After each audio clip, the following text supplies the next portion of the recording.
जय हिंद साथियों, प्रहरी मुंबई से जावेद शेख और आज हमारे साथ रिजवान कोटवाला यहाँ पर मौजूद है।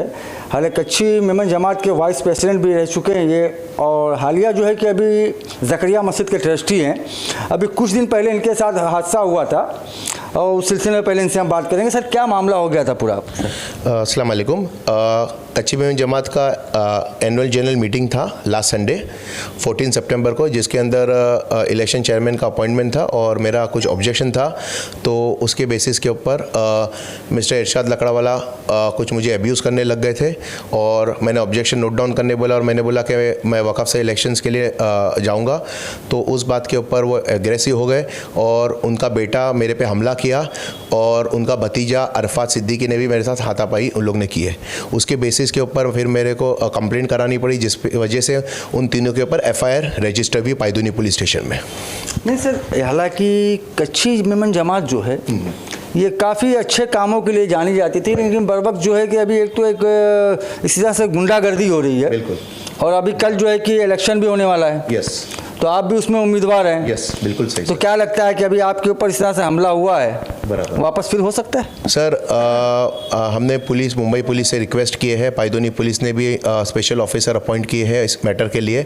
और यस्टरडे ऑल्सो ACP मैडम से हमारी मुलाकात हुई थी और मुझे उम्मीद है इंशाल्लाह कल ऐसा कुछ नहीं होगा। यस्टरडे इलेक्शन चेयरमैन भी जो थे उन्होंने भी सबको रिक्वेस्ट किया कि सुकून और शांति से हुए, और इंशाल्लाह मेरी अल्लाह की से उम्मीद है कि नहीं होगा। हाँ ठीक है, अगर सामने वाले कोई प्रोवोक करता है तो भी हम इंशाल्लाह कोशिश करेंगे कि कल हम एकदम प्यार मोहब्बत से सबको रिक्वेस्ट करे हुए वोटिंग कंप्लीट हो जाए इंशाल्लाह, क्योंकि रिजल्ट इंशाल्लाह कुछ ही घंटों में आ जाएगा और उसके बाद दूध का दूध और पानी का पानी हो जाएगा। सर, जिस तरह से अभी इस तरह से गुंडागर्दी हो रही है, अभी आपने FIR करवाया है, तो आप अगर इसमें जाते और जीत के भी आते, आपकी कम्युनिटी जो आपकी है मेमन कम्युनिटी, वो क्या कह रही है इसके लिए? सर, हमारी जो मेमन कम्युनिटी है मुंबई के अंदर, कच्चीन कम्युनिटी, वो इस हादसे से बहुत ज़्यादा गुस्सा है। वो कल जो इलेक्शंस होने वाला है ये अपने गुस्से को वोट में कन्वर्ट करके इंशाल्लाह हमारे पैनल को ज़्यादा से ज़्यादा वोट से जिताने वाली है। परसों सुबह 4 बजे तक पूरा रिजल्ट आ जाएगा और वो इस हादसे के बाद बहुत और ये पहली बार हादसा नहीं हुआ है, 2018 के अंदर भी ट्रस्टी थे अब्दुल मजीद कोटवाला, उनके साथ भी यही कुछ लोगों ने ऐसे हरकत किए थे जिसकी वजह से उन लोग पे FIR हुआ है। और इरशाद लकड़ावाला भी उस FIR में है और इरशाद लकड़ावाले का भतीजा भी है अरफात, उसका बेटा भी है और उसका भाई भी है अंजुम सिद्दीकी। तो ये वापस एक बार रिपीट हुआ है, यानी कि कुछ लोगों में बिल्कुल टॉलरेंस पावर नहीं है, क्योंकि अगर कम्युनिटी में आप आते हो तो थोड़ा बहुत टॉलरेंस पावर तो रहना ही चाहिए। तो अनफॉर्चुनेटली ये नहीं है। तो ये चीज़ 2 बार रिपीट हो चुकी है और अगर हमें भी हमारे भी पैनल को लगता है कि अल्लाह करे ना ऐसा कुछ नहीं होवे, हम पूरी कोशिश करेंगे कि सेफ रहे, because Mumbai police security and protection will be there. नहीं, अभी इस तरह से ज़करिया मस्जिद के ट्रस्टी का भी इलेक्शन होने वाला है। और ये भी कल इलेक्शन है इसका। तो कितने लोग वाइस प्रेसिडेंट होंगे इसमें?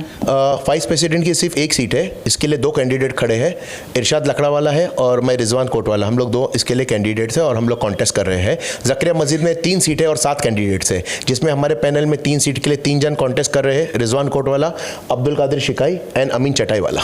और प्रेसिडेंट के लिए कौन है? प्रेसिडेंट के लिए हमारे पैनल में Abdul Salam Sayana, he is contesting for the president post. चलिए इनसे ही बात करते हैं। हज़रत, आपकी तो माशाल्लाह काफ़ी उम्र भी हो गई है और जिस तरह के हालात हो रहे हैं जी और आप प्रेसिडेंट के उम्मीदवार हैं जी इंशाल्लाह, तो आप करेंगे क्या जीतने के बाद? भाई देखो, ऐसा है कि मैं काफ़ी ट्रस्ट में ट्रस्टी हूँ, मैं 12-13 जगह ट्रस्टी हूँ। तो वहाँ से हमको काफ़ी फंड्स मिलता है और हम बच्चों को स्कॉलरशिप अभी जमात के बाहर रह के भी देते हैं। जमात के बच्चों को, जो पढ़ने लिखने वाले बच्चे हैं जिसका रिज़ल्ट आता है, उसको हम पूरी फ़ीस देते हैं और उनके स्कूल का भी और कॉलेज का भी हम सपोर्ट करते हैं। दूसरा, मैं 15 मंडल में प्रेसिडेंट हूँ, वहाँ से भी हम स्कॉलरशिप भी देते हैं और ओल्ड एज पेंशन भी देते हैं। ओल्ड एज है, हैंडीकैप है, विडोज़ है, इनके लिए भी हम बहुत कोशिश करते हैं, उनको भी हम ज़्यादा से ज़्यादा हेल्प करने की कोशिश करते हैं और हर महीने का उनके लिए एक अमाउंट रकम दे रहे हैं। इंशाल्लाह वो भी कंटिन्यू करेंगे और इसमें भी और इजाफा करेंगे और बढ़ाने की कोशिश करेंगे कि ज़रूरतमंद तक हम राशन भी पहुंचाते हैं, अनाज भी पहुंचाते हैं और हमारे और भी आगे प्रोग्राम हमने खास करके एक स्पेशल प्रोग्राम बनाया, हाउसिंग प्रोग्राम में ऐसा है कि जो भी ज़रूरतमंद है, जिनके पास घर नहीं है, उनको हम हमारे टर्म के अंदर कम से कम 30 घर प्रोवाइड करेंगे और ज़्यादा से ज़्यादा कोशिश करेंगे कि और ज़्यादा भी हमारी मैक्सिमम टारगेट हमारा 30 घर हमको देना है।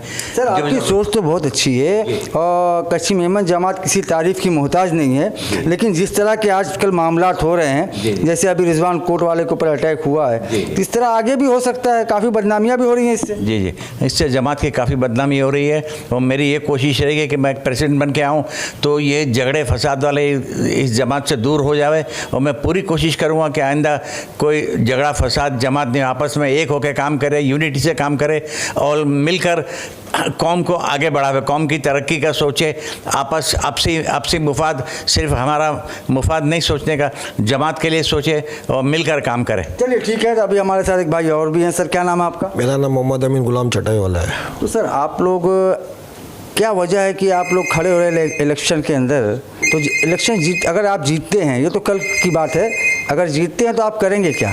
नहीं, अल्हम्दुलिल्लाह हम लोग ने तो वैसे भी ये टर्म्स में जो गलत काम थे उसको तो रोक पाए, और आने वाले टर्म्स में अगर अल्हम्दुलिल्लाह हम जीत के आए तो अच्छे से अच्छा काम करेंगे, कौम के लिए काम करेंगे। जैसे अभी प्रेसिडेंट साहब ने बताया, हाउसिंग स्कीम है और मेडिकल स्कीम्स वगैरह, ये वो जो है काफ़ी अच्छे से लोगों को प्रोवाइड करेंगे, जो वोट के लिए नहीं करेंगे, पब्लिक की हेल्प के लिए करेंगे। चलिए ठीक है, एक भाई और हैं। सर क्या आपने क्या सोचा है? सर ऐसा है कि हम लोगों ने, अपना नाम तो बताइए सर। मेरा नाम अब्दुल कादर शिकाई है, मैं जनरल सेक्रेटरी के लिए कॉन्टेस्ट कर रहा हूँ, ऑनररी जनरल सेक्रेटरी और as a trustee for Zakaria Masjid trust. जो हमने मैनिफेस्टो बनाया है सर, ज़करिया मस्जिद के लिए भी है और जमात के लिए भी है। इंशाल्लाह हम लोगों की कोशिश होगी कि हम जितनी मैनिफेस्टो में हमने बात लिखी है, ज़्यादा से ज़्यादा उनको हम पूरा करें। जब हम कमेटी, हमारा जब पैनल पूरा जब आए तो हम उसमें लिखी हुई हर बात पर अमल करने की पूरी कोशिश करेंगे। चलिए ठीक है, हमारे साथ कुछ लोग और भी हैं, नौजवान हैं। सर क्या नाम है आपका? अस्सलाम वालेकुम, मेरा नाम मोहम्मद कामिल कोटवाला है। मैं जमात कच्ची मेमन जमात के कमेटी मेंबर के लिए कंटेस्ट कर रहा हूँ इस साल। कुछ चीज़ें हैं जो मुझे बेहतर करनी है हमारे स्टूडेंट्स के लिए, हमारे यूथ के लिए। एक उसमें सबसे इम्पॉर्टेंट चीज़ है उनको टाइम पे स्कॉलरशिप्स पहुँचाना, उनको टाइम पे बुक्स एंड स्टडी मटेरियल को, उनको अच्छे से अच्छे स्टडी मटेरियल का एक्सेस दिलाना। ये बहुत ज़्यादा ज़रूरी है, बिकॉज उनका एजुकेशन से वो अपना फ्यूचर को सेट कर सकते हैं, वो अपने फैमिली के फ्यूचर को भी सेट कर सकते हैं इसी तरीके से। उसके साथ में देयर शुड बी एआई जिस तरीके से अवेयरनेस लाना ज़रूरी है लोगों में। एआई के थ्रू हम काफ़ी सारे काम कर सकते हैं। एआई के थ्रू हम काफ़ी मतलब लोग अपना खुद का अपना आपको इंडिपेंडेंट अर्नर्स बना सकते हैं, तो ये उनकी फैमिली को सपोर्ट करेगा। तो मेरा ध्यान इस पर रहेगा कि job fairs, career fairs, guidance and study material and AI के बारे में अवेयरनेस स्टूडेंट्स को देना। चलिए ठीक है, एक भाई और इनसे भी जान लेते हैं। क्या नाम है सर आपका? कोटवाला शकील उस्मान नाम है हमारा। तो आपका क्या रोल होगा इसमें? हमारा ये रोल होगा कि जो हमारा मैनिफेस्टो है उसको हमको लेके चलना है। जो हमने प्रोमिस किए हैं तो हमको अपना प्रोमिस पूरा करना है इंशाल्लाह। चलिए ठीक है, लेकिन अभी आपने देखा होगा हमारे साथ कामिल कोटवाला थे, बहुत यंग हैं, बहुत स्मार्ट भी हैं और इनकी अल्हम्दुलिल्लाह इनकी सोच भी बहुत स्मार्ट है। सहयोगी अवैध साबले के साथ मैं जावेद शेख, प्रहारी मुंबई से।